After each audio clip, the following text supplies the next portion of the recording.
Hello friends! చూడండి మా ఇంట్లో ఈరోజు బోనాలండి. చక్కగా అమ్మవారిని ఈ విధంగా పూజించుకుంటామండి. పసుపు, కుంకుమతోని చక్కగా అలంకరించుకోవాలి. ఇదో ఈ విధంగా మేమైతే ఇలా చేసుకుంటాము.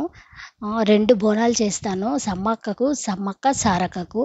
మా ఇంట్లో దేవుడు సమ్మక్క సారక్కనే. కాబట్టి 2 కొబ్బరికాయలు కొడతాము. ఈ విధంగా 2 కొబ్బరికాయలు, కళ్ళు, 2 కోళ్ళు అమ్మవారికి మేము సమర్పించుకుంటాము.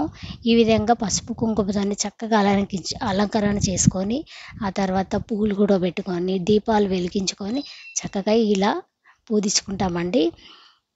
చూడండి మేమైతే చేసుకునేది ఈ విధంగానేనండి. ఇప్పుడు వంటలు కూడా చేసుకోవాలి కదా! మరి వంట అనేది ఇప్పుడు మాకు పూరీలండి. ఈరోజు పూరి, కోడి కూర, నాటుకోడి కూర. ఓకేనా? బగారన్నము. ఇదిగో పొంగుతున్నాయి. ఎవరికి ఆకలి కాదండి, మాకే అవుతుంది. ఎందుకంటే లేట్ అవుతుంది కదా! అన్నీ పూజ అయిపోయి బోనం ఎత్తుకొని ఇవన్నీ చేసేసరికి లేటు. ఇదో కట్టెల పొయ్యి పెట్టానా అండి. నాటుకోడి కూర కట్టెల పొయ్యి మీద సూపర్ అవుతుందండి.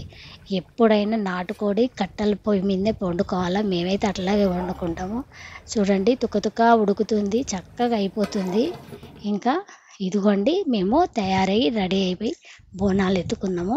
చక్కగా చూడండి నేను మా అమ్మాయి ఇద్దరం ఎత్తుకున్నాము. ఈ విధంగా మా బోనాలు జరిగినాయండి. ఏదో చిన్నగా చేసుకున్నాం మేము. ఓకేనా ఫ్రెండ్స్? మీకు వీడియో నచ్చింది అనుకుంటా. నచ్చితే లైక్ చేయండి, షేర్ చేయండి, పక్కనున్న గంటను కూడా కొట్టండి. మా ఇంట్లో జరుపుకున్న బోనాలు మీరు కూడా చేసుకుంటారేమో. మేము చేసుకున్నది చిన్నగా ఇలా చేసుకున్నామని మీకు చూపిద్దామని. చూడండి బోనాలు అయితే ఎత్తుకున్నాము అమ్మవారికి. ఓకేనా ఫ్రెండ్స్? మీకు వీడియో నచ్చితే లైక్ చేయండి.